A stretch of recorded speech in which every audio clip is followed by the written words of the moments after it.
have a lot of energy access challenges in the country. That's no surprise. People have we have a lot of people that don't have electricity, and people that even have access. I use electricity and energy interchangeably, but people that even have energy access don't have it reliably.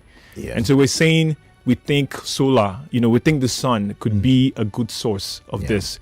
And in Nigeria, we've been growing actually the use of this sun energy over the past few years. But when you compare us to other African countries, we still have a long way to go. If you think about India, for example, which is not an African country, but India has about over 25 times as much use in terms of energy from the sun as we do. I think about Ghana, our neighbor here, the 37th state of Nigeria has 3 times as much as we do. You think about Egypt, 15 times as much as we do. Senegal, 10 times as much as we do.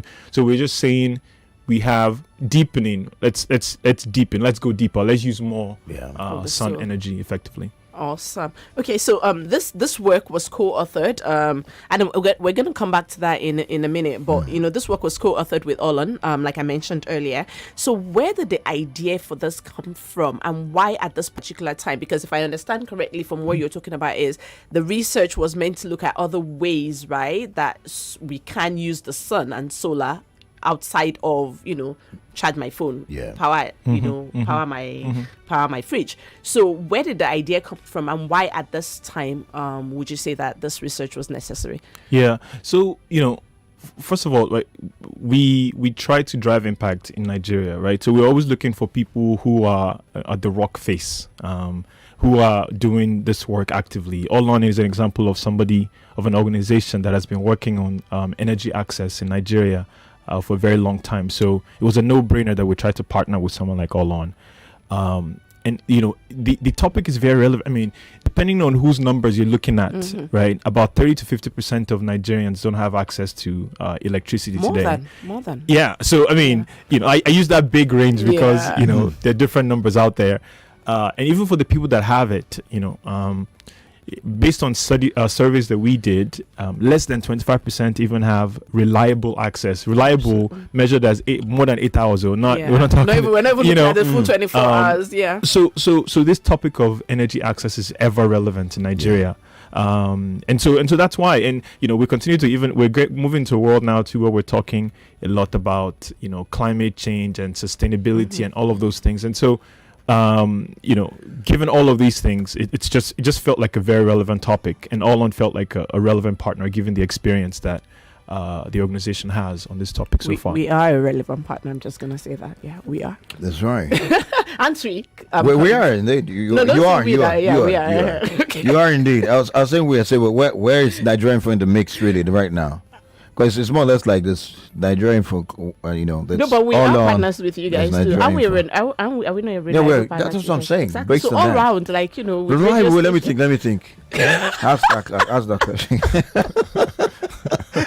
No, I didn't think. Let me think, then, and be sure. You're not serious. We shall take this offline. Just kidding. By the way, certainly you are. I mean, the passion you have for this industry alone. Some people will be like, "What's wrong with these people? Like, what are you doing?" But really, our mission is to quite make sure inspiring. that Nigeria is all on. It's all Everybody must be on. Fantastic indeed. Well, beautiful, and I love this conversation. I love what's going, and I love what you've done at thus far, and what you've said thus far. So the research we're talking about through some setting benefits accruing to solar adoption outside of just electricity, which you touched a bit on that, and but another insight is the underpenetration of the market in Nigeria compared to other countries, such as Cameroon, which has that's where I was born. So it's I'm more citizens of both countries now. And Senegal, Kenya, Egypt, and even Ghana. Why is this so? I mean, you'd expect that Nigeria should be, on that list. Let's find out why. Yeah. In fairness, solar has grown in Nigeria over the past few years, quite fast. I mean, I think based on some of the work we did, we've seen 20% growth in terms of the amount of solar electricity we have year over year over the past 5 years. So it has grown, in fairness. The issue is we are starting from a very, very small base, and we still have a long ways to go to ensure that the growth is more meaningful. And there are a few things that are keeping the penetration lower relative to some of the other countries that you mentioned. One is, a lot of people still don't know, and even people that know have sometimes the wrong misconceptions, right? For example, the idea that solar is actually cheaper in the long run now than your generator. A lot of people don't know that. So I think awareness is one. But we're beginning to see increased awareness, and we need to, hopefully this piece of work and the fact that I'm on here with you increases awareness. We're beginning to see increased government, supportive government policies as well to drive growth in this market. And like I said, solar is actually, much cheaper. It's cost competitive now versus some of the other sources. So we're hoping that, this growth that we begin to see more than 20% year over year, we continue it over the next few years.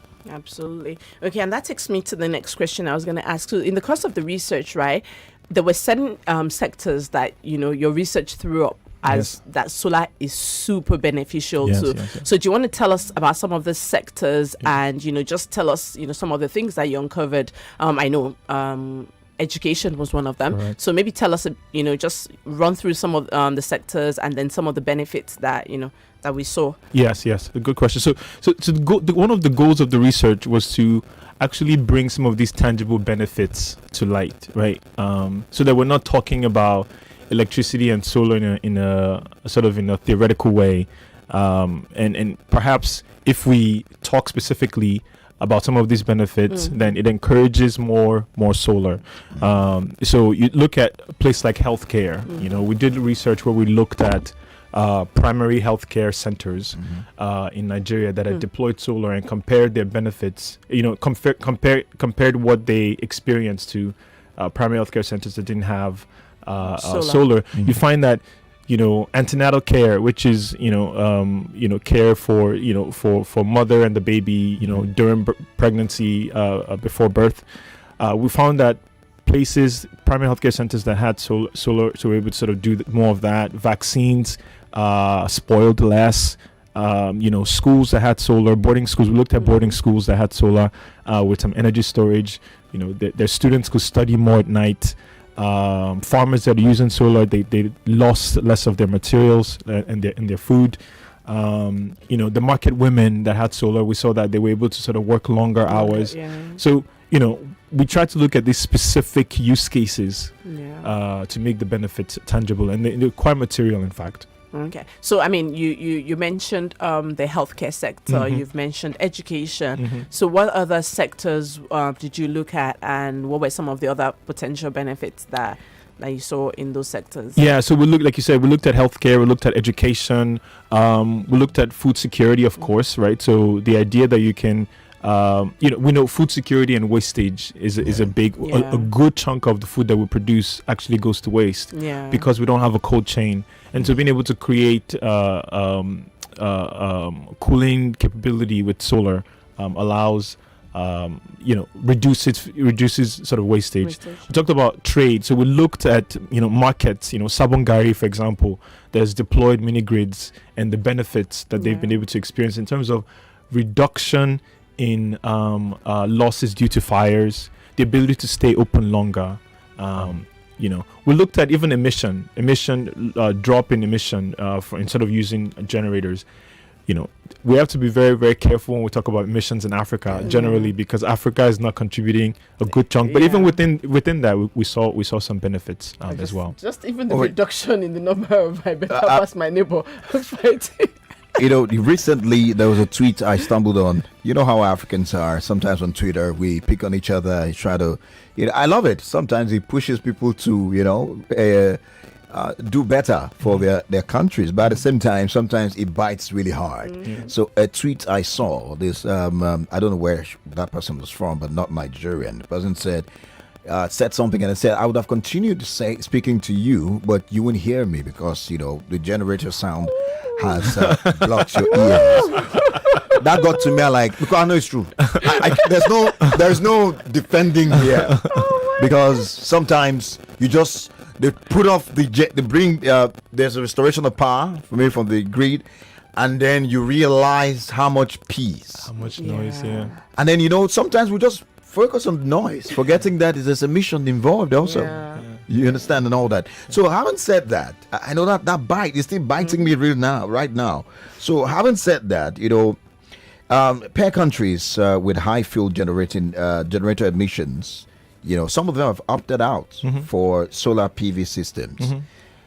Where are we in this Nigeria as far as this is concerned right now? On that matter. Well, on this matter, because they don't insult us. Before they insult us, We can't hear tweets.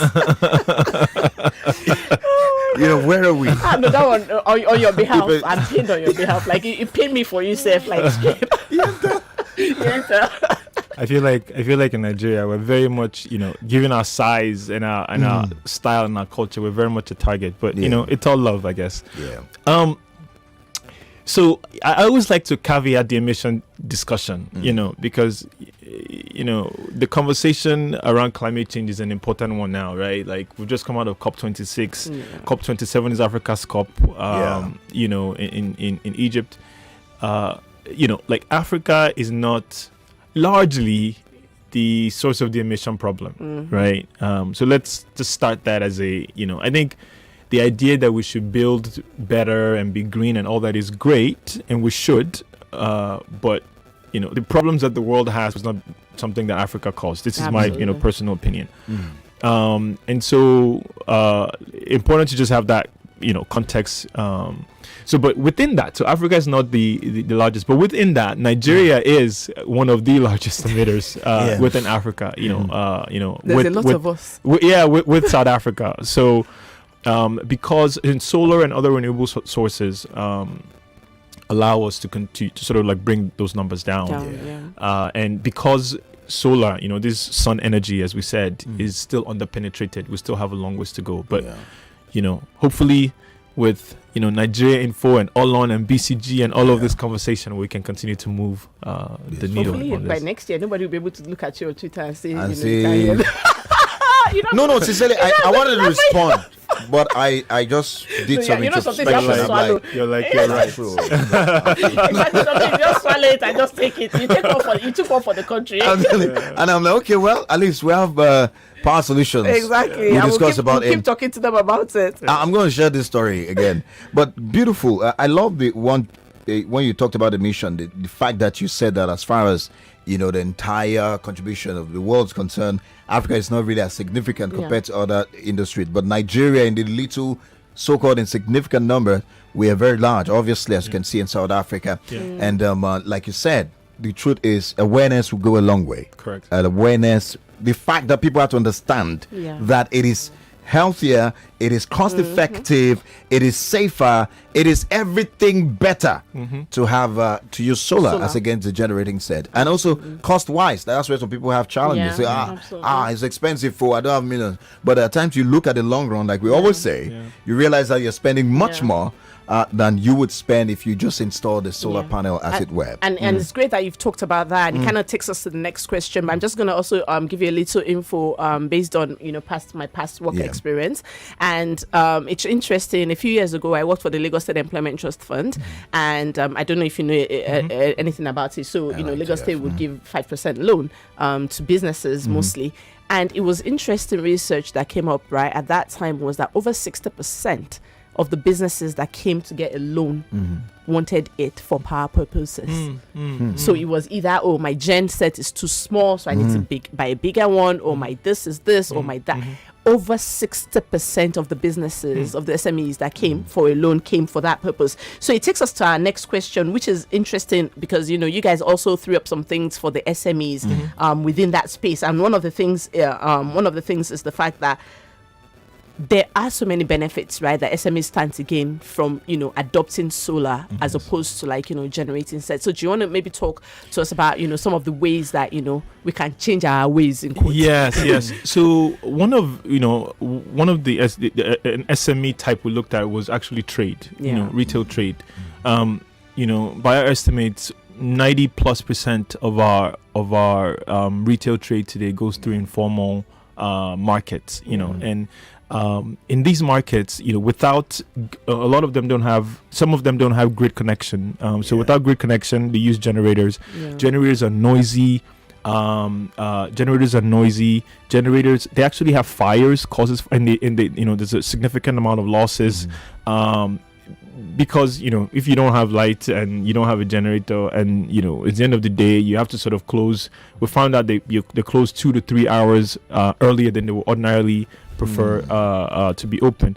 And we looked at look at a Sabongari market, for example, was one where the Rural Electrification Agency (REA) installed a mini grid, and we looked there and tried to understand the benefits that they that accrue to them after installing solar, and it was quite meaningful. We found that even just looking at fires, before REA installed the mini grids at Sabongari, they had two plus over the past 10 years, 2+ major fires every year. Wow! And since 2018, when the mini grid was installed, they haven't had any major fire. Woohoo! And so they've saved. I mean, depending on whether you're going from 2 to 10 fires, they've saved $2 to $7 million per year. So those are the tangible benefits. And of course, you get longer, you can work longer, you can make more money as well. So the benefits are actually quite meaningful. I know some of the benefits also come to money. Do you want to talk about some of the staggering amounts that the SMEs can make if only they just adopted cleaner energy and as it were. The stress alone itself. I mean, let's even break it down to common things like getting a right mechanic to service your gen or whatever it is you're using. And now there's fuel queue. Let's just think about getting fuel. I mean, if you put all this together, I mean, in fact, you've explained too much for anyone to start making a decision. I think it has to be a mindset shift, and we hope that conversations like this would do the magic. Absolutely. And even if it's one person that listens today and is changing their mind and saying, you know what, I'm going to go solar, I'm going to plan it this year, I'm going to do it, then that's job done as far as we're concerned. So we take one step at a time, right? Absolutely. Our time is really fast spent. There are a lot of questions to ask. I think Jade's got one more question. Yeah, so let's I mean, it all sounds really good with all the research that you've done so far, but tell us some of the challenges as well that that the research threw up, like share some of those things that you uncovered, and maybe like one or two recommendations to those challenges before we wrap up. So one of it is just money, access to money, right? So we talked about solar, this sun energy is cheaper in the long run, but often it's slightly more expensive sometimes to buy your solar set than your generator, right? Even for developers as well, that we want to sort of get into the business of helping people with solar, they also need some money.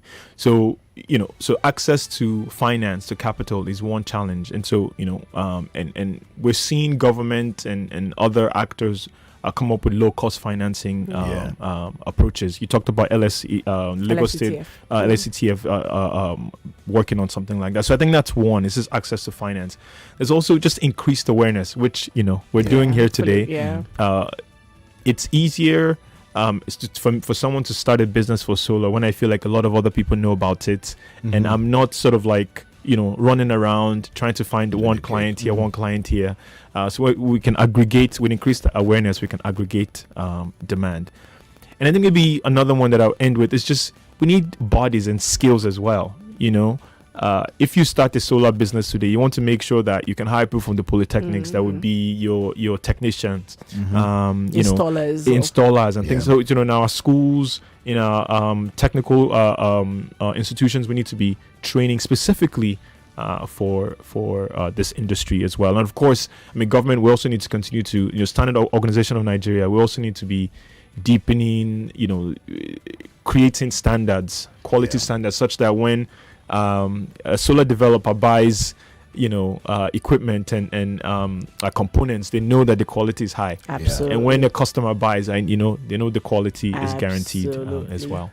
I mean, he just gave the answer to some of the biggest challenges that we face as regarding solar in a minute, in less than a minute. I mean, see, you see, okay, he's the MD of BCG. That's what he does. That's what he does. You are too kind. He's a big boy somebody. Like You are that. too kind. You are too kind. fantastic. You're amazing. It was a delight to have you on the show today. Thank you for having me. Absolutely, Thank you for absolutely. having me. Appreciate it. And well, we have to end it now and quickly run away. I've done this with Jade, but before I get to tell Jade bye-bye, let's remind you that we talked about deepening solar PV deployment in Nigeria. And Tolu Oyekan spoke with us. He's the managing director, Boston Consulting Group. The Lagos branch, of course, you know that for sure. And Tolu's also going to be on Wazobia, so go listen to Tolu's amazing pidgin English on Wazobia very soon. I would love to listen. That will be interesting. I'm looking forward to It'll be it. an interesting one. And if you want to read more about I would love to research- listen to that, but just I'll listen. Sandra will be on, so at that time I'll be listening to Nigeria Info. Oh, okay. Oh, all right. Yeah. Don't yeah. worry, Keep don't it here on Nigeria Info. And if you want to read more about the Just research, kidding. just go to the All On website. That's all-on.com. And it's also on the BCG website as well. Do you want to quickly put that in your website? So Yeah. You could Google it and it'll take you to both the All On website and BCG and website. and then you can read and download, and it's free to the public. So thank you very much, Lagos, for listening. Thank you for very having much. me today. That's it. This is That's the it. most talked about talk station in Nigeria.